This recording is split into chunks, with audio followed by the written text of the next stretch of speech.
There's no one says, I wish I felt slower and downer and less energy. Like not a single human being. So why not do the things that are proven to improve energy, and then use the energy for what's important to you? Some people may be hanging with their friends. Some people may be, playing volleyball. Some of them may be playing with your kids. But abundance of energy is never a bad thing, and you'll generally will make better choices around your diet and around exercise and moving your body than you would if you were low energy. Welcome back, everybody, to another episode of The Pursuit of Purpose. My name is Chris Kiefer, and today I have the legendary Stephen Patasky here. Stephen, thank you so much for coming on. Legendary is a bit of a strong term, but I do appreciate it. I ran, or my path crossed with Stephen when he came to the Man on a Mission group in Coeur d'Alene, and he has done so much in the real estate space, luxury real estate. And I told Stephen that I'm sure that not that he gets tired of talking about it, because I know you love real estate, but I was like, I don't want to do another real estate episode podcast because there's probably a handful of episodes that people could go listen to it. Mm-hmm. So what I'm personally very, very interested in, and I just feel like in my sphere and the people that listen to this, biohacking and that topic is a big, big topic right now.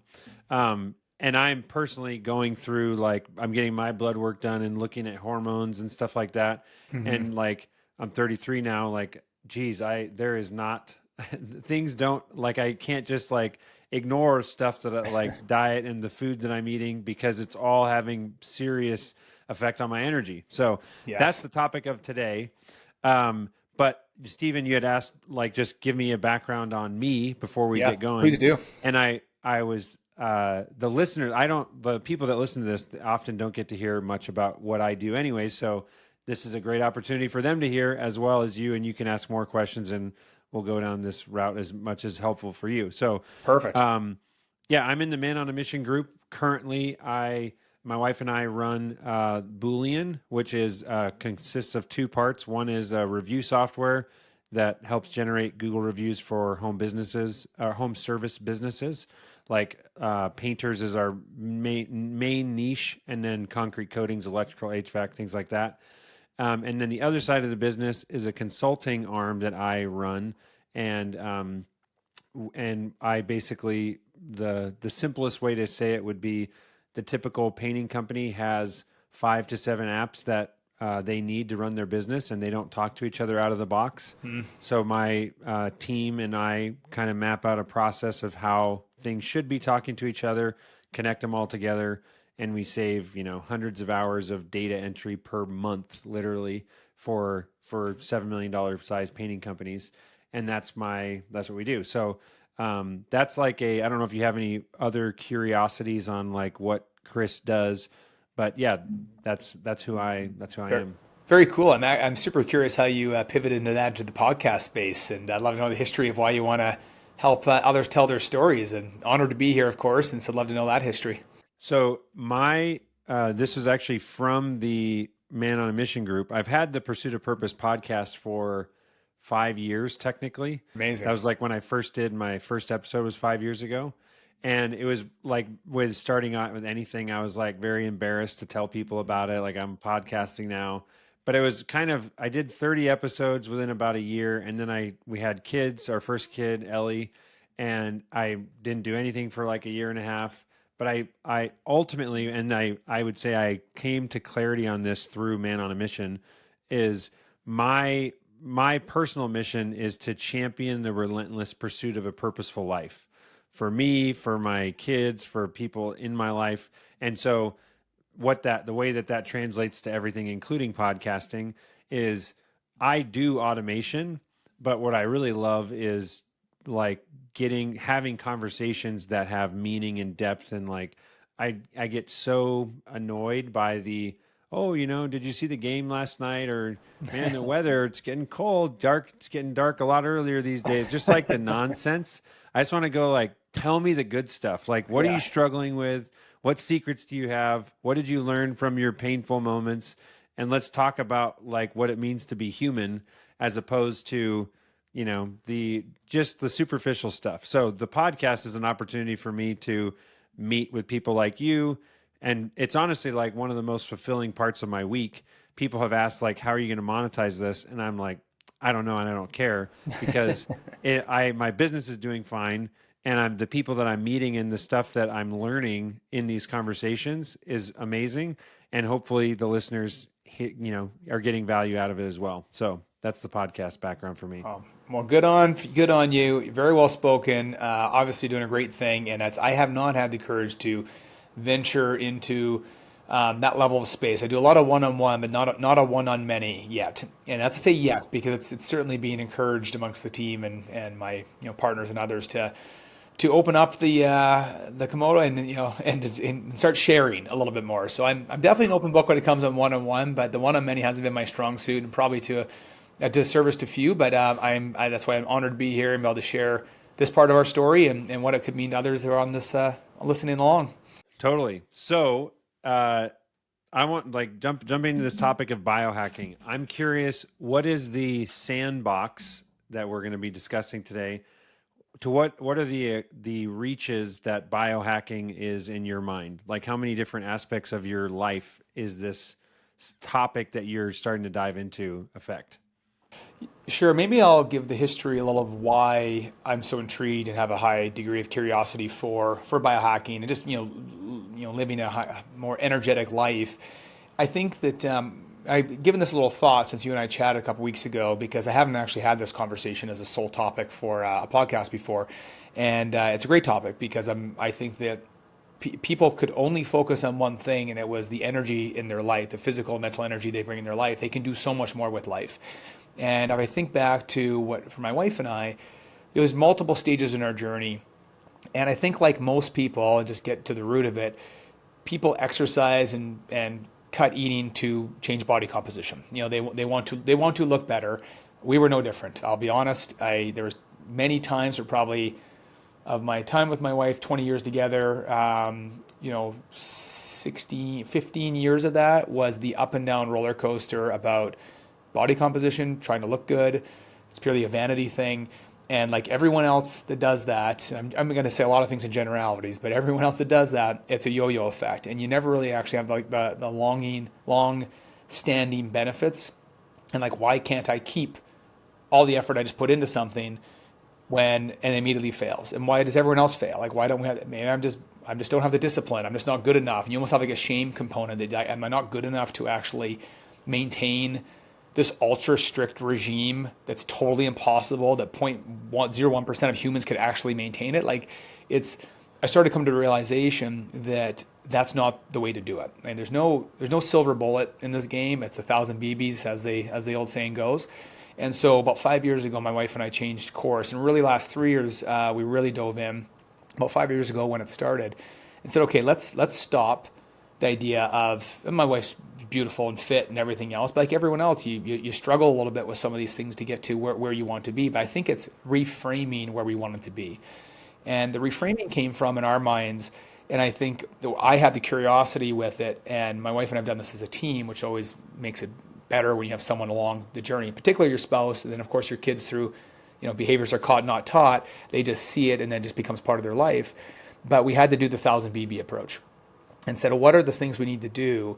And for me, the realization I came into, account at that time as busy career, busy family man. I want to be a good boss. I want to build a good company. I want to be a good husband. I want to be a good father.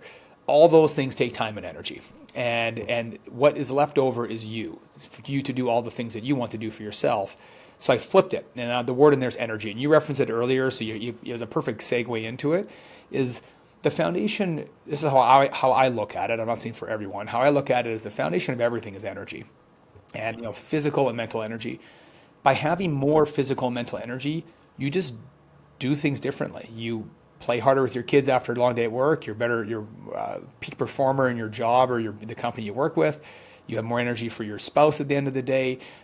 Weekends aren't sitting around picking your nose watching football. It's not saying watching football is bad. Unquote. Yeah, I need 48 hours of recovery as I work so hard for 5 days in the week.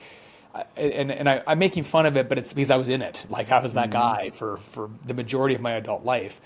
And there's nothing wrong with recovery. Like I'll talk about recovery too. I just do it a little differently than the way I used to do it.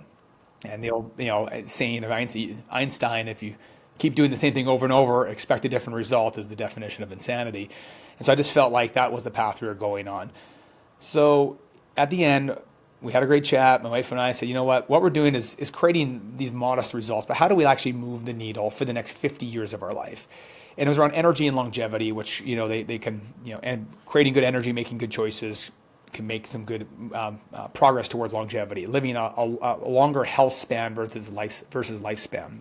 Everyone's been saying that, but I could tell you, like, by turning back the biological clock, which comes from biohacking, and biohacking doesn't have to be doing very complicated things. The things I'll talk about were all the baseline we put in. It was just the very simple things, doing them very, very well, knowing that there's no immediate quick results.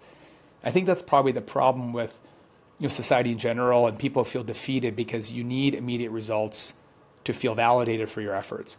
And I said, everything I'm doing, everything in my business I do, everything for the kids, is all for the long game. There's no like immediate gratification we do on a day-to-day business, but why do we expect that personally for our bodies and our minds? We expect to have one good meal and work out hard 2 days in a row and to lose 10 pounds. Like, it's not realistic, but that's because you actually can do that. And it's actually obviously fake weight and it's water weight, you actually see an immediate change, but it's not real. It's not something that is sustainable. So we changed the foundation of it and said, okay, we are focusing on creating higher degrees of energy in our life. What are the things that we can do to create more physical and mental energy? And let's just assume that energy now is going to give us one big tool to take another step further, shoot another BB, wake your way through. And I think the opposite effect, what people do, because they look for the immediate results, and what I did is, especially when you're thinking body composition is like the primary, initial motivator. You're upset. I'm just saying how it is. You're upset at how you look. You're frustrated. I'm cutting 20 pounds. I'm going to do it by exercising 6 days a week. I'm going to cut calories in half. I'm going to move the needle. Again, recognize this is not sustainable, but that is those two things extract such an immense amount of energy. To cut calories first, you're actually taking physical energy out of your body, and you're burning it at multiple times the pace that your body's not used to. So you're actually depleting energy. You do get endorphin highs and some initial, feeling good component with some, high energy exercise, HIIT or weightlifting. But at the end of the day, you're doing the two things in the wrong order, or not in the wrong order. Feeling terrible in the process. You're feeling terrible. You just can't wait for it to end. Yeah. Exactly. So at the end of the day, now you've done two things to extract more energy out of your system versus gaining energy, and that's why we fall off the bandwagon. So long story long is what we decided is, okay, what is the true foundation of energy, or what are the foundations rather? And to clarify, when you're doing this, is like you're discussing this, I'm sure, were you reading books, talking to people? Who were you going to? What sources of knowledge were you learning from? Well, I'll say the very first game changer book for me and source of knowledge was Sean Stevenson with Sleep Smarter. So bought the book, Sleep Smarter. Every human being should read it. Like, there will not be a wasted hour or 5 hours it takes to read it of your life to read Sean Stevenson, Sleep Smarter. And that book's been out for a while, so a lot of people have read it. It's a bestseller, of course. And Sean Stevenson, as a regular guy like you or I, had his own personal health problems, solved it. He became one of the foremost biohacker, health experts, whatever you want to call it, on the planet, by just being like you or I, being like, I'm dedicating my life to understanding this.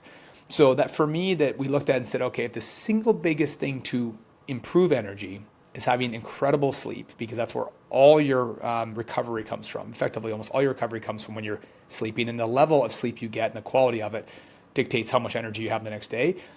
We're going to start with that. And it was kind of funny. It took me probably 3 months to read the book because I fell asleep every time reading the book. It's like total proof it works in a literal sense. And I would read pages to my wife, and then she'd fall asleep, then I'd fall asleep, the book in my chest. But, you read it at night. So it probably took me longer to get through, but there's so much good detail in there. You're like taking notes. Is that one of the things, like read at the end of the night in bed? That's what we did because, again, life is crazy. I don't have time. I should say I don't have time. It's like it has control over me. I choose not to make time during the day because I choose, personal time. I choose my work. I choose my time with my family. And then when all that's put to bed at 9 or 10 o'clock at night, I have that little moment of time, as all parents do, before they fall asleep, and I would dedicate it to that. I've now since found other ways to absorb content and stuff during the day, podcast obviously being the primary source, audiobooks, and that's been a huge help where I can now drive into and from work. But that, at the beginning thing, the very first thing was just reading that one book. and changed my life. Like I can say, and changed my wife's life as well. Phenomenal book. He breaks down simple concept or complicated concepts into very, very simple propositions. Again, 1000 BB approach, but and I hate to beat that horse, but I cannot emphasize it enough of the impact it made. All of a sudden, in a period of probably 6 months, again, this isn't an overnight thing. You do a couple quick wins that help overall with your sleep, but then you quickly start adding the layers and layers and layers. And also you're like, oh my God, I don't think I've ever felt this rejuvenated after a sleep before. Now I can't not have a good sleep, or I'm unproductive at the level that I want to be. And so a lot of people, I don't know, I've probably lost friends of this over the years. I don't go out party anymore. I still drink. There's still things, we'll talk a bit about that a little later, and certain vices. But for me, I almost prioritize sleep over anything else, because that gives me the day I need to do all the things I really want to do. And so quick question on that. Yeah. So you focus on your sleep. These are things that I have heard. Tell me if these are changes you made or not, but Fire away. very consistent going to bed time and wake up time. Definitely. Yeah. The more consistent you can keep with that, the better. A lot of people have spoke about the concept of like recovery sleeps, like sleep an extra 4 hours one day. I personally haven't found success with that. I think getting an extra hour on the weekends certainly helps, but I now just find myself getting up at the same time and wanting to go to bed at the same time consistently. And generally speaking, and again, not everything for every person, but that would be very, very accurate. Yeah. And then another one is the temperature of your room. Correct. I don't know have you heard of the 8 Sleep mattress? I used a different one.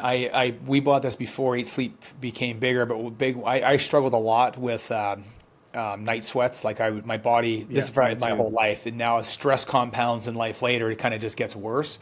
But I could never get I could have the room temperature so cold. My wife had like 9 blankets on, and I would have nothing on, and I'd be cold on top and hot on my back, and I'd still wake up with potentially damp sheets from sweating. So we actually bought, it's called the Perfectly Snug, and it's a similar to Same 8 idea. Sleep. Yeah, same idea. 8 Sleep's a better version. It's got another level of the sophistication to it, but inexpensive. Perfectly Snug is, I'm going to say it's $1,500. Yeah. It's a mattress topper, and you can adjust the temperature to whatever you want, and that has been like a complete game changer. All the places that we may travel, aside from a vacation, we have them. Have that. Yeah, I have to. I can't. Again, I'm not sacrificing sleep anymore. So if I have a second home somewhere, even though it might be there for a short period of time, the Perfectly Snug is the first thing that's there. It's just That's mandatory. awesome. Yeah. So that's a good. There's others too. People have used like chili pads and things. Anything to, I think what you're saying, the general sense is yes, a cooler approach at night does help regulate your body temperature lower, which creates a more restorative sleep. And then what other like tips of like, oh, we started doing this, never like I know that there's something with eating a certain amount of time before bed or stopping eating. Yeah, so I think if I think of maybe just off the top of my head, the key ones, there's again, go to the book and there's 1,000, but a really, really dark room is very helpful. I actually sleep with a sleep mask now, and I have for years, and I have a tough time sleeping. If there's a crack of light in one window, now of course it's probably psychological more than it is actual, but I'm now programmed when I put that on, it actually just slows everything down for me, allows me to sleep better. And if I do wake up in the middle of the night, to use the restroom, or the dog needs to go for a pee or something like that, I'm like literally like the fraction of eye that I could have open as possible just to not fall down the stairs to any light. To make sure you don't get light in. Correct. As soon as you get light in, your circadian rhythm gets messed up, and it starts to think that it's daytime, and then it's really hard to pull that back. So you want to like limit light in your room, and if you have to get up for a tinkle or whatever it is, then limit what you put into your eyes. Like I'm talking the fraction of a fraction. So light, and light also extends to blue light and TV before bed. I know it's a hard thing. People fall asleep to their phones watching movies. It's just a fact. It's not good for you. I still do this from time to time. I was watching the hockey game last night, very angry at my Oilers losing, and so I was a little angry going to bed, and that forced a longer sleep, or for a longer time for me to fall asleep. But that was my own mistake by watching that in bed at that time. But sometimes you can't be perfect all the time. Yeah. And I'm thinking that red light, like I've thought if I was going to go extreme, like putting in like, the little lights you can have along your wall in the house. Yeah. Just have them be like the super dim red light. Would Amazing. that be better? Totally, totally. Because if you don't have to use your flashlight in your phone, or you don't have to turn on the light in your bathroom, and I haven't gone to that level, but I've heard that anything you can do, like the downlit lights on the floor, so you don't have to have direct eye exposure to it. It seems so small, but how quickly you'd lose 30 to 60 minutes of quality sleep, like REM sleep or deep sleep. Like your listeners probably know, but you got your different levels. So it's light, REM, rapid eye movement, and deep. The REM and deep is where you want to spend most of the time, but you don't control it. It goes into a rhythm. Kind of every 90 minutes or so is about the rhythm, and you spend most of the time in light. REM is a lot of dreaming, so you're not in full deep, and then deep is when it's like you're under anesthetic, and that's where you get the deepest level of sleep that you can get.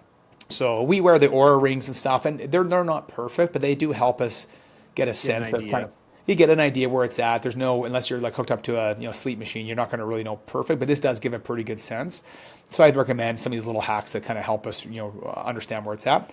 But anyway, it's the more deep sleep you get, and a lot of people will say to me, "Oh, Steve, I sleep 9 hours a day or 9 hours every night, or I don't need that much sleep." Everyone could use better quality sleep. And I'm just going to like totally generalize it. I don't know if there's anyone aside from maybe Andrew Huberman from the Huberman Lab or Sean Stevenson of the true like pioneers of talking about this stuff that truly get the best sleep they can. So for me, this hunt is not over. Like we're constantly looking for ways to improve sleep, because I know if I have a great sleep, like a really good sleep, I would say unbeatable, but I feel a level of Just energy feel that I so 100% agree. so Yeah. good. And one quick So thing on that's diet, I just want to reference the diet point is the singular best hack probably, and I say hack, for sure don't eat within a couple hours of bed. Your body's now taking energy, should be releasing melatonin in your body to help you sleep. Instead, you've got cortisol and you got things going on in your gut as this is starting to digest. So you want to limit eating certainly at least 2 hours, 3 hours if you can do it. But magnesium is a really, really good thing to have. So magnesium, and I don't know the percentage, so don't quote me on this, but let's say it's 75% of North American society is deficient in magnesium. There's just not enough magnesium in our standard North American diet. And so we just take a magnesium supplement at night. And it also helps with, just being honest, like bowel movements and things like that. But it's actually very, very good for sleep. Selenium, there's other things as well. The level of impact it has in your life may or may not be as significant as others. For me, I can't say I could go without it, but it's noticeable for me now. So that's kind of a regular thing. So you can just research magnesium on sleep, and there's a million studies that will tell you it's a good thing. So those few things: dark room, don't eat a few hours before bed, try to cool down your room, and take some magnesium. You're probably going to improve your sleep dramatically from where you are currently. love that. So on to the next pillar. Yeah. So then from once sleep goes is diet, in my mind, I think, again, people flip it. They go exercise first, diet, and then everything else is like an afterthought. So sleep, diet. The biggest thing, again, this is the methodology we're looking. This more goes about 2.5 years ago. So now I'll give you another book. Sean Stevenson again, Eat Smarter. So he came out with Eat Smarter about a year and a half ago, I think. And again, a great way to distill a ton of complex information about how your body works and digests food and produces energy into, he uses movie analogies and different things to get it. So it's a really easy read compared to maybe other books that are more just pure science. It's science-based, but put in a thing that's easy to absorb. So we did an opposite approach for diet. And for me, this is really important. I've never talked about this, so I'm glad we get a chance to discuss it. And this comes from multiple podcasts, multiple things. This isn't like Steve's magic secret sauce. I give all the credit to everyone else I've listened to this. It's just, it works for me. But the common approach for adjusting body composition is cutting calories, obviously, which sure, calorie restriction does help for body composition, but it's not the silver bullet. So we looked at diet as in two phases. First one was there's 3 ways you can restrict basically consumption. They're what things you put in your mouth. You can restrict the number of calories you put in your body. You can restrict the macros you put in your body, so you can adjust to be more fat versus carbohydrates versus protein, whatever it may be. And you can restrict the time in which you're putting things in your body. For me personally, I have not ever been able to, and I don't plan on it, at least in this phase of my life, to start counting calories. I don't want to weigh my salmon. I don't want to measure how many pieces of broccoli are going to go in my broccoli, whatever. I just don't. And I know generally, of course, because I've done this enough, how many calories I'm probably consuming in a day. But I just realized that I've tried that before. I failed every single time. Why do the same thing over and keep failing? So I cut that out. But I did focus on the other two. So I've changed my macros. And this is, I can't say general approach. Everyone's different. You have to do your own research what's right for you. We'll talk about like tools to get there. But for me, the macros, I perform better on a higher fat, lower carbohydrate diet. I'm not keto. I'm not an all keto. I've tried little snippets of it. I struggle. I still really enjoy carbohydrates. And frankly, I think for most people, it's still very quite good, proper, complex carbs in your body. But I put a higher concentration of fat in my diet and obviously protein. And, you've probably heard the story, but if you think of carbohydrates being the kindling on a fire, fat is the log on the fire. It just takes longer to burn in your body, and thereby you don't get glycemic spikes. Your insulin's not producing, so all these things are help stabilize your insulin levels and your glycemic index so you don't get these cravings and these kind of ups and down crashes. So we spend a lot of time trying to identify our macros. My wife's are a bit different than mine, but we're fairly aligned, so we can eat the same meal. I just may have a higher degree of protein than her or whatever it might be. But you have to really spend time thinking what's the right macros for you. Again, take the average North American. It's very heavy in carbohydrates, especially a lot of processed carbohydrates and processed proteins, which unfortunately just they don't serve your body well. Just a fact. So that was number 2, and then number 3 is intermittent fasting or the time restriction. And I actually found this one pretty easy. It took about 3 to 6 months. My wife and I have been doing this for better part of 5 years now, probably. And I was so used to a big breakfast that breakfast is the most important meal of the day, and it's not true. The first meal of the day is the most important of the day. So I think that's saying the same thing, but I think there's an assumption that you have to eat food the moment you wake up out of bed, because that's what's been programmed by food companies and our parents and other people, because that's all they knew, and that's no one's fault. It's just what it was. And food companies want you to eat more food so they can sell more food. Yeah, so you got to eat as soon as you wake up, because you're going to have to eat again 2 hours later and an hour after that. Yeah, an hour after that. And especially a nice high carbohydrate meal first thing in the morning, you'll be totally screwed for the day, and you're going to want more carbs all day long and eat more. So it's an unfortunate scenario. But so for me, I had some friends doing it, and they were telling me about it, and I was a little bit uncertain. I can say for me personally and my wife, it's like been a complete game changer. And So you skip breakfast now? Remember, breakfast just comes later in the day now. The first meal is delayed. I think people generalize that, and it actually looks bad. It's like, oh, you're skipping breakfast. No, actually, sometimes I have an omelet at 11:30 in the morning.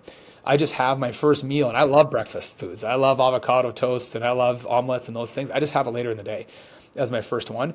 And usually, my body's used to it. It's they call it metabolic flexibility, very much a Sean Stevenson and Andrew Huberman term. But I can eat breakfast, but I don't eat it. Like the body's not craving it when I get out. It took a long time for the body to be nourished enough to be trained for that. Now I actually can't even think about food in the morning. Like it's almost like a repulsing to think about eating food. And I'm not saying that's right or wrong, but for my wife and I, it works out quite well. That's how it works. And we consume then a lot of calories between whenever that first meal is until dinner time. And for me, people ask how many hours. Sometimes it's 11, sometimes it's 2. I don't know. It's kind of how I feel for the day. I don't have a structure around it. I just know I'm done eating by about 7 p.m. because if I eat post that's when it's going to mess up my sleep. When I start is when I feel hungry. And now if I was training or trying to add muscle or you have to change the diet to reflect body composition goals, or I'm training for a marathon, you have to do it differently. I'm just saying through the lens, I'm a entrepreneur, I'm busy, everything else. Even the time savings on preparing breakfast and the food costs, I feel like I'm ahead so much, both energy and everything else. But I've chosen of those 3 tools in the toolbox on restricting to choose those 2 and not worry about calories.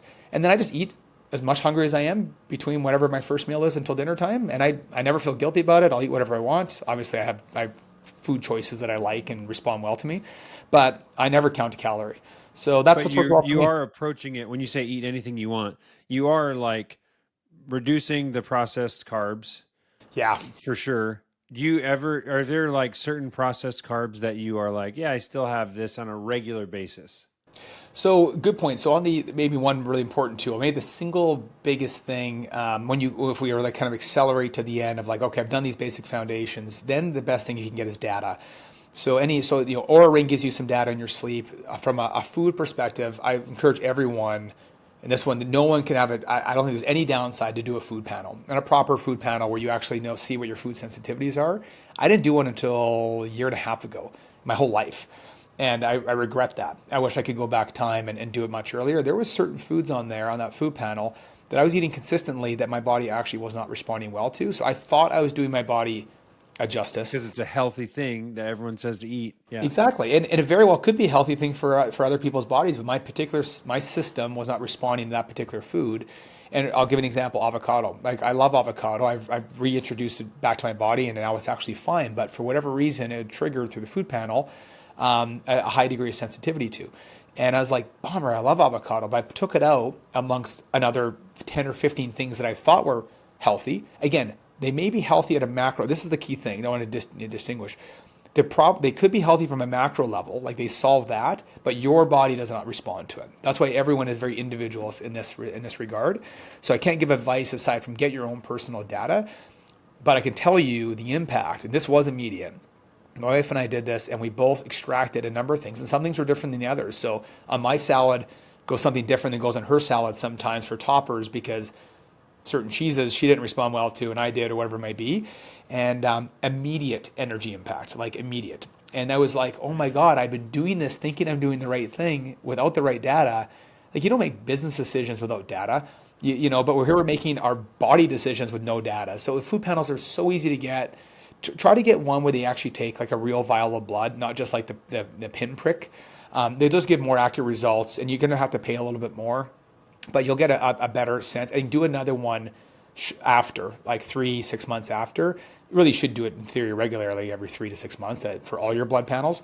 We'll talk about others later, but that's the baseline for anyone. And immediately you get such a phenomenal impact on how you feel, your mood, your glycemic index. And yes, to your point, there really isn't something that's processed that's good for you. It's unfortunately just the way that it is. It just isn't. Now, I still eat some things that are processed. I like some Ukrainian, I like sausages and I like certain things, but I highly limit them in my diet now because even though it may taste good for a moment, I know how my body feels after, and I don't feel good. And as we mentioned, energy's my goal, so I try to not put things in my body that are going to hurt the energy levels, I guess. Yeah, I'm just soaking it up. So where's the next? There's a couple things that one thing that's on top of mine. If you want to come back to this later, we can. But I'm Sure. curious, just timing wise, like and this is just like if you were to map out your perfect day, when are you going to bed? How many hours are you like quote unquote in your bed sleeping? Varying levels of sleep. The rhythm there. But do you have an alarm? What time is that? When you said 11 to 2 is breakfast ish. No, you don't need after 7. But fill in the gaps there. Yeah, sure. So my perfect day, the time in the mornings changed a bit. I used to be a 4 a.m., 5 a.m. club guy for many, many years. And a lot of it was just out of necessity for the nature of the chaos of trying to be a dad and business and everything else. And that extra hour helps. I still am a 5:30 to 6:15, pretty much like clockwork. The weekends might be like 20 minutes later, but I'm generally a late 5 a.m. guy now. Exercise in the morning. I'll talk about exercise next in some detail as I just tell you what's worked for me and what's helped change a lot of things in our life in a positive way.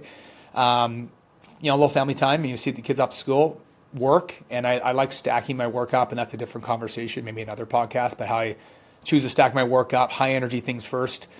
When you're highly productive, your energy levels are rocking, you can do a lot of significant problem solving.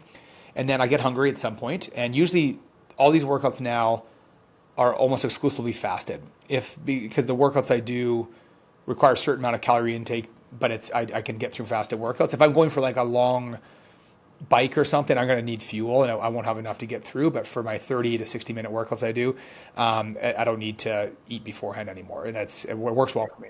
And just again, because I just like having a idea of this. Yep. So you're getting up the latest 6:15, and I assume you're not setting an alarm. You just know or do you have like a last minute alarm at 7? It's like you better get up by 7, but you generally know you're going to wake up in this window.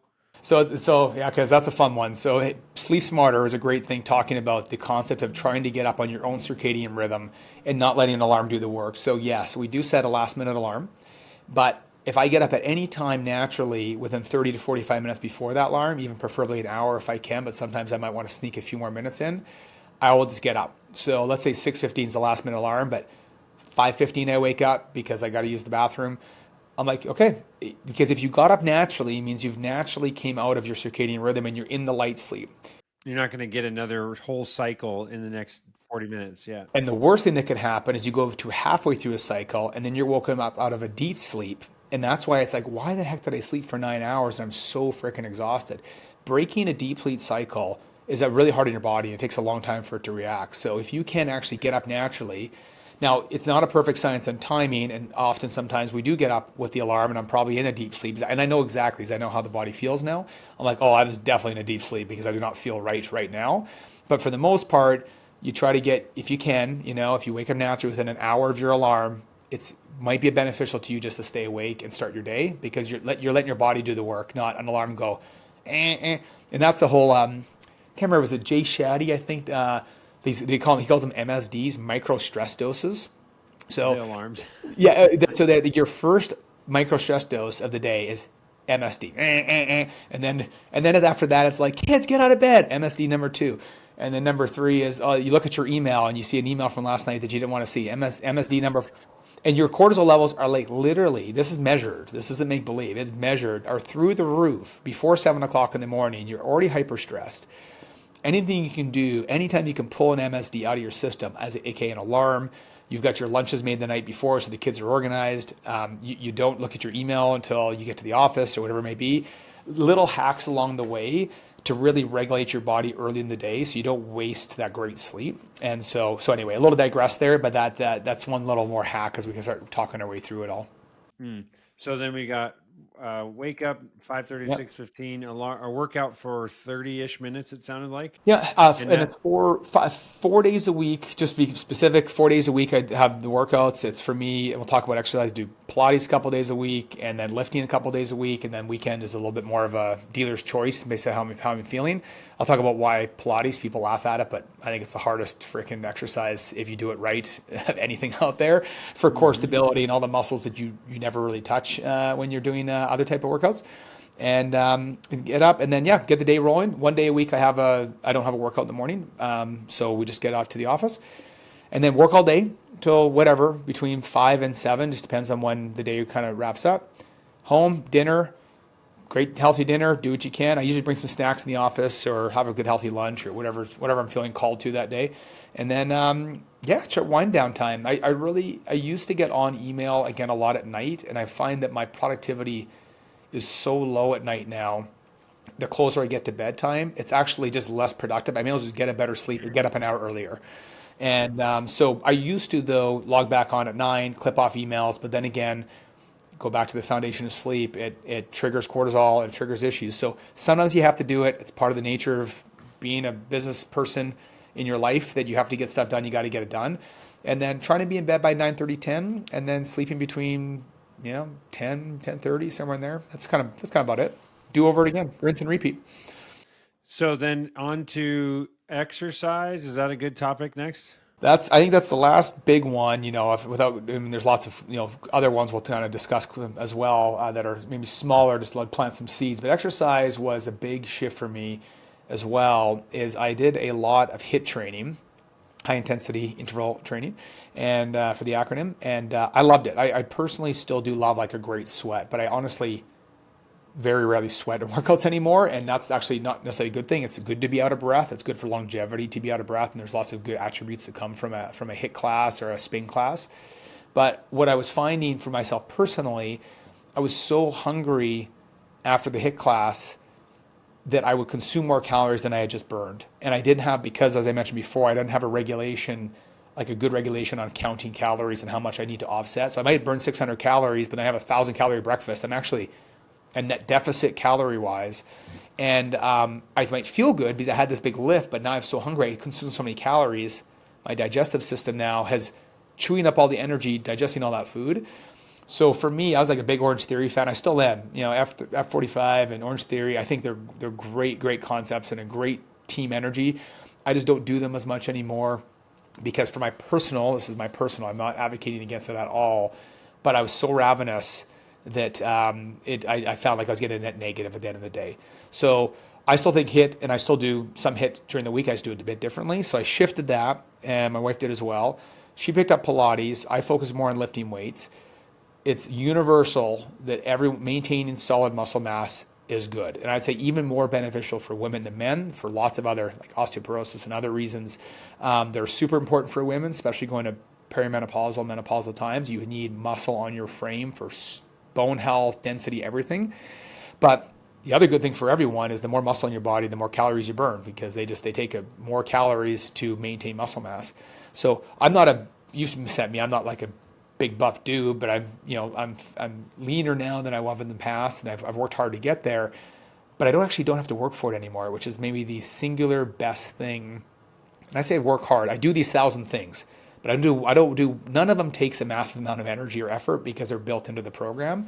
So I feel like for the first time in my life, the last probably year and a half, 2 years, I haven't. It doesn't take a lot of energy to maintain where I've gotten to. And that for me, that's probably the biggest mental relief I could probably ever say to anyone. I never think about it anymore. I don't know. I You don't, feel like you're coasting. I don't know if that's the right word you would use, but it's like I made it. Okay, now we just keep it going, and then you can allocate your focus and energy elsewhere. correct. Now, again, if I were saying I'm going to go train for a big race, I'd have to change what I'm doing. If I wanted to put on some muscle, I'd have to lift 4 times a week, not 2 times a week. So there's things I would change. But for where I want to be in my life right now, I literally couldn't be happier. And I know there'll be different seasons of life where I'm going to want to change a bit of it, but I now know what I need to do to maintain. And coasting feels good because it's maximum impact for the least amount of effort because I have so many other energy draws in my life that I need to dedicate that I energy. feel like that's the thing that any entrepreneur, I mean, anyone would agree with is like, everything you're saying, I'm like, yes, when I would like to look good, but energy is so much more important to me. Like if I can just feel good. First of all, I feel like just if you feel good, your face looks good. Like you can It tell does. when someone doesn't look good, just their So face, true. Yeah. And then it's like, so I love that that's the first domino. But then I also agree that like, I'm not trying to win, any race or triathlon. I'm just trying to be healthy and feel good and go play with my kids and ride a bike once in a while. I'm not trying to run an Ironman or like, I just want to have my body to be in optimal condition to do the stuff that I love to do. And it seems like that's kind of the recipe that you've put together. It is, and if I could give any message to the group, it doesn't matter where you are. I think this is the most important thing. I mean, at my peak, I know isn't a significant weight loss compared to other people have gone through, but I've lost 30 pounds from the peak to now, and it's been a complete change. But the only way I lost it was when I stopped worrying about losing weight. I think the most important. The minute I stopped worrying about losing weight, I started losing weight. If that makes sense, because we took this other approach. So it doesn't matter where you are on your health journey. These foundations around sleep, diet, and exercise, sure, those all sound right. Of course they do, but just these little minor moving the needles will move the needle in a very big way over an extended period of time. So I think if people think of their time on earth, whether they got 5 years or 50 years left, it doesn't matter. Feeling good is just feeling good. Like everyone wants to get up feeling better than they are, and feeling having high energy. There's no one says, I wish I felt slower and downer and less energy. Like not a single human being. So why not do the things that are proven to improve energy and then use the energy for what's important to you? Some people may be hanging with their friends. Some people may be, playing volleyball. Some of them may be playing with your kids. But abundance of energy is never a bad thing, and you'll generally will make better choices around your diet and around exercise and moving your body than you would if you were low energy. Um, I'm curious. I don't know if there's any. Is there? Well, I'll ask you first before I ask my question. Is there any other kind of like key topics that are? We touched on the sleep, Yeah. the schedule in the day, your diet, and then exercise. Those obviously are the ones that everyone would think about. Yeah. Any other nuggets there? I'd say a few small ones that come to mind around more both energy and longevity. So again, I think of the podcast I listen to, Andrew Huberman, so good. It takes a lot to listen to his podcast. Do you follow him at all? Yeah, I do. I love the dopamine one. I like recommended so many times it's of so just so. like dopamine stacking. and how it's good to just remove yourself intentionally from dopamine Yeah. and struggle through, like get that struggle of like a dopamine free workout or a day or whatever. But yeah, That I've listened to many of them. I'm listening to one on water intake yeah. from him. But yeah, I think the way I love how he breaks it down, and again, it's like it's a lot of the same stuff that you're saying right Yeah. now. It's like some people, I've had some friends be like, "Oh, that's not true for everybody." It's like I know, but it's like Yeah. I didn't know any of this before, and 70% of it is true for me. So I'm going to take that. You know? It's a great point. Like the dopamine one is a great one because he talks about like your dopamine's like a pool, swimming pool. He breaks into an analogy that the more you're doing dopamine hits through whatever activities, dopamine being a pleasure hormone, as I'm eating high glycemic foods or I'm uh, doing things generally often vices, but you can get it from a great workout or sex or whatever things that ultimately release. His idea is that the more aggressive the emptying of the pool of dopamine, the harder it is to refill. And so the idea, what he said in that, if I articulate correctly from what it was, is you want to level it out because you don't want the pool to get too shallow, and they'll actually make bigger hits with less effort. And that just brings you more pleasure, like that reward hormone, that really feeling good hormone. This is where it gets into like the minutia stuff. But for the Huberman Lab, which is the tough thing for most people, they're 3 to 4 hour freaking long podcasts. Like the water one, it took me like 3 trips across like mountains to listen to the whole thing. That you have to rewind and listen to parts again, and that's 5 hours of dedication to learn about what you learn. I mean, for me, the water at the end was just about distilled versus RO and some of the benefits, things you probably would assume, but you actually understand the true like mechanics and biology around it. I actually now have a better understanding of water, and I can now talk about it a little bit differently, and I do things differently, and the impacts are small, but at the end of the day, it's I think the biggest thing on that, salt water, using some form like we're a lot of sodium deficient as well. So like having some salt in your water, especially in between glycemic meals or high glycemic meals or alcohol. That was a couple like the tidbits. I mean, I'll just talk about alcohol really quickly. So a lot of people, you'd say, oh, you I don't know, you don't eat anything unhealthy. I'm like, I got plenty of unhealthy stuff. Like I just know how my body reacts to certain things. Like for example, I used to love, and who doesn't love pizza, and chicken wings. Those are my, like I think probably like most people, they dig them. But I actually can't eat pizza anymore. And I don't mean it in a way that like my actually, when I see it in front of me, it doesn't create the same like immediate dopamine response. Like I need to put this in my mouth because I know how my body reacts to it. If I do it myself for homemade or under certain things, it's fine. But it's actually nice. Instead of me feeling like I have to take the energy to restrict myself from eating something like that, the body just doesn't want it anymore. But chicken wings, I still dig. I'll never, if there's a chicken wings on the menu, I'll put them down. My body reacts fine to them. I know they're not healthy for me, but screw it. You got to have some stuff you enjoy, and it's not a whole life of restriction. So, and as far as alcohol goes, people ask all the time. For me, again, I used to drink just Canadian guy rye whiskey. It was kind of the thing. And I had a bit of like a lull after every time I had a drink, and I didn't know why. And it's one more thing that popped up on my food panel of something that didn't respond well, but tequila has always responded well to me. So I'm pretty much just a tequila drinker now. I'll have the other odd thing from time to time. Tequila, they say, is maybe the healthy alcohol. I mean, there's no real healthy alcohol, but if you're going to drink, I'd suggest try it, in a cocktail fashion that works for you. We used to think You try and do cocktails like lower sugar, like like tequila lower none. Yeah, exactly. Yeah, for sure. The least amount of sugar you can. I certainly love a margarita, like a skinny marg, like a no simple syrup marg. Probably my favorite. You do get some obviously either triple sec or Grand Marnier, which does have higher concentration of of the sugar content.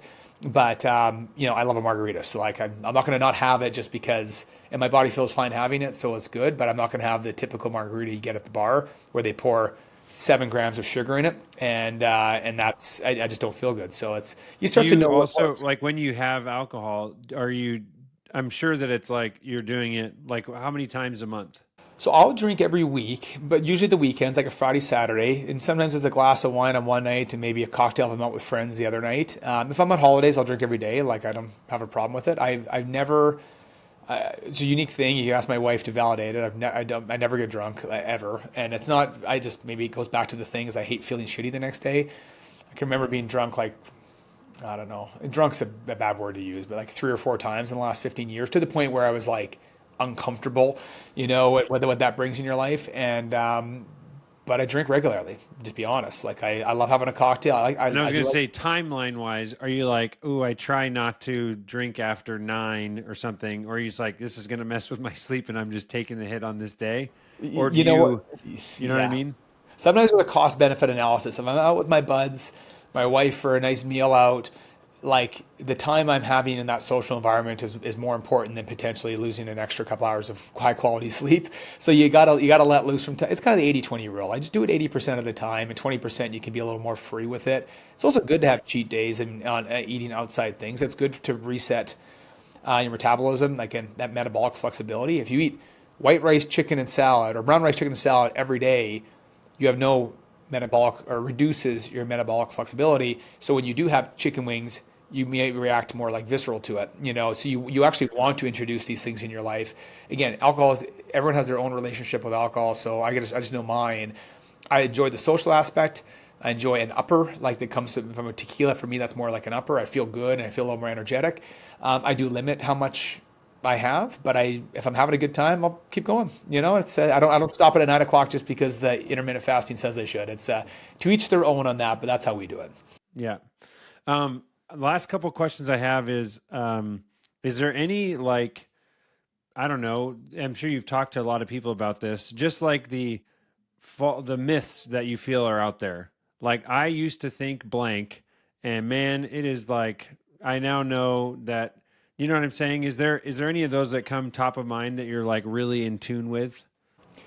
I would say I used to, in a previous life, with our family business, be in the grocery business. So we ran grocery stores, owned and operated. And so I had for, and that was my parents' whole career. So for the majority of my life, from a child to 2011, we were in that business. And unfortunately, just to understand the food business, there's almost, I don't know how to put this, there's almost nothing healthy in a box. Put it that way. Everything that goes into a box has been created by a scientist, I'm generalizing, so I want to make sure someone doesn't get angry about this, but every cereal box, they've been designed to make it so hyper palatable, palatable in your brain triggers you to want more over and over and over. And that's the food company's job, to sell more of their stuff. And so I never quite realized, and this isn't a conspiracy thing. This is just a fact. Yeah, Like it's they, just they like want you're trying to make profits. Doritos had the thing. I bet you can't just eat just one chip. Like they didn't do that. They do it because there's so much bad stuff in that chip that your brain triggers so much dopamine that you cannot resist having another one, and eventually you eat the whole bag. Then you feel shame and you feel bad and everything else. The myths around that you can eat healthy in the traditional sense out of a box it's just a myth. It just can't. You have to eat healthy, whole, clean. And then when you start working your way down, I've worked my way from less out of a box to more from the produce section, and then from the produce section to the organic section, and the meat section to an organic meat farmer where it's all like grass fed. You can keep moving your way down the line, but don't try to jump all the way from, I don't know, processed beef to like, well, if you can, good for you, to grass-fed local farmer down the street that you know how that animal is raised. If you can, good for you. It took me many years. Now we have a butcher in the places we live. We know where the meat comes from.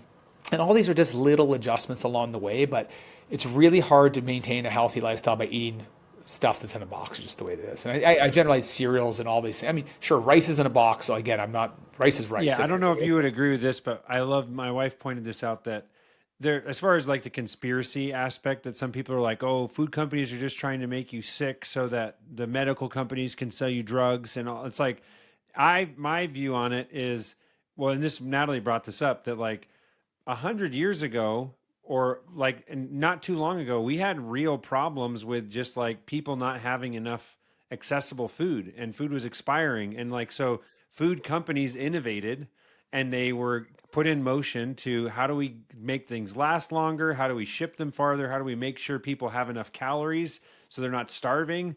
And it's like, then it's capitalism at its finest, and it's like, hey, we did this, now we do this, and it's just like boom, boom, you got to keep growing and beating last quarter's projections and all this stuff. And it's like, it just is it's very frustrating to me. I'm going through, like, I've stuff like is all out of whack with my thyroid right now that I just found out about like 3 months ago.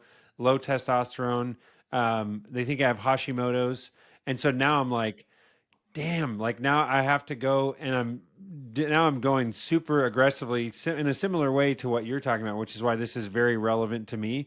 But I've like in the last 2 weeks, I'm like angry about the food industry. It's like, can we have, and that's not just like it's just like restaurants and everything. It just seems like it's much more difficult. Like your option is like a steakhouse or like even like salad bars, they're all getting food from Cisco. Yeah. It's just frustrating to me that there's not more options to like that are aligned with let's get people to live long, healthy lives. And the challenge is that it's just the incentive structure for that whole thing is out of alignment. The food company's trying to sell more food. And so, anyways, I don't know if you have any other thoughts about that, You but know that's what? like my I disagree with it, and people know me. I kind of like obviously Switzerland. I never like get into the conspiracy around the politics, big pharma.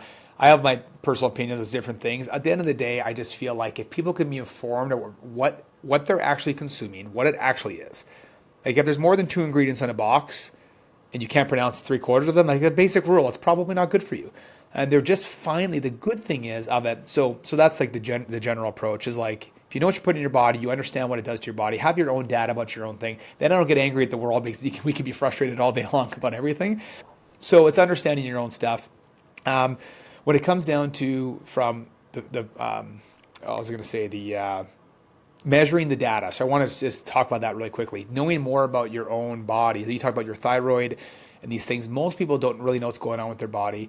And again, I'm not angry at doctors for it, how it works with healthcare in Canada. They only have a limited amount of time to properly evaluate you. And so they can't really give you the level of detail you know. So if you really want to know what's going on in your body, you have to take different panels. And there's really 4 primary panels that you can take. And this is where you're going down the rabbit hole, but people want to make a big impact. Unless you have a data line to go off. So we talked food panel, very easy. These things come back to you. It's like red, green, yellow. Take red out, limit the yellow, eat as much green as you want. It's pretty simple. You can also do hormone panel, which we'll come back to, gut health panel, and then micronutrient panel. I think a really easy one is micronutrients, and that's things like magnesium and selenium and magnesium and all these different elements or minerals and micronutrients that go to your body, which unfortunately, particularly here, not necessarily as much in other parts of the world like Mediterranean, where they still have old grains and old things, but a lot of the micronutrients are stripped out of our foods. Again, like you said, the incentives aren't aligned. I don't think they're out to get us. They're just out to sell more. So as a result, how can I grow it faster, package it quicker, and make it last longer on the shelf and make it you want it quicker? Like those are all things that are not aligned with necessarily what our health goals are. So I get these 4 things. You get a panel. The biggest thing, you need someone to decipher it for you. You can do everything's for free online, but if you have your own doctor that has the time, it might cost you more money or more time, but to actually help you understand what that means to you. With those panels, you can actually make some like really significant improvements in your life. And that's hard. It takes effort, and not a lot of people necessarily want to put the effort in on all those things. But if you just start with the baseline of energy, work your way through, that's the 1%. That's how you really biohack and really adjust things. And there's lots of neat things out there. It's just most of it too. People keep thinking about having to take like, I'm not saying supplements, but all these like really crazy biohacking things. Most of it's just behavior changes with things that are already accessible to you already.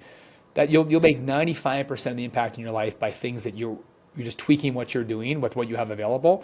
And then the last 5% or 1% is going to come from like some highly advanced stuff, which we don't have enough time on this call for, but that's where it gets into, you want to know what your thyroid and how you adjust naturally versus synthetically. Like my wife has a thyroid problem. She's talked about it on her podcast and how she's found a better tool for her that's more natural based than synthetic that's allowed her to feel better than she ever has. But it took her years and years and years to find that. And everyone has to be willing to put the effort in to find it. And if you do, man, oh man, if you feel good, your health is better, man. Health is your wealth. There's no question. So I'm keeping an eye on time here. Yes, sir. We'll rip through these last 2 questions. Go. 3 book recommendations. You already gave us 2. Are those the 2 you want to go with, or do you got 3 other ones? I'll keep those 2 on there because I'm a Sean Stevenson fan. I like what he's done in those books. I'll go with I'll do a business book. Just if we got off the health topic for a minute, Blue Ocean Strategy. Always a big fan of that book. And basically, we've kind of almost modeled our business off of it. But the concept is there's blue oceans and red oceans, and blue oceans are there's all this business out there and, and opportunity in red oceans where you're fighting. So like take the car industry is the best analogy. Ford and Chevy and Toyota were all fighting in a red ocean, like a little better on price and a little better on customer service. And then Tesla comes in and takes over effectively one whole piece of it and became the biggest car company in the world in a very short period of time, which no one saw because they found a different path into an existing business model. So I think it's a great book. I read it multiple times and my team likes it. Is that Renee Mauborgne or something? I can't remember it's a... And W. Chan Kim. It's two authors. I think that's it. Yeah, it's funny. I should know the authors better, but I talk about the book all the time, but I actually forgot the authors. It's an odd name. It's not an easy, not easy to remember. Yeah. Yeah, so that's a good one if you like that. And Andrew Huberman has a new book out. I haven't read it yet, but I'm just going to assume it's good. But you got to be down with the science because he's all about science. Awesome. And then favorite movie? I'd be honest, I love mindless action flicks. Often, like I'm with my kids, like Marvel movies, like Avatar. I wish I could give you more depth to the movie side, but I definitely dig those types of movies. So that's where sometimes a Netflix binge on something like that is kind of more my jam. So I'd say the Marvel movies are just the what is the Iron Man? Yeah. What do they call those? It's not.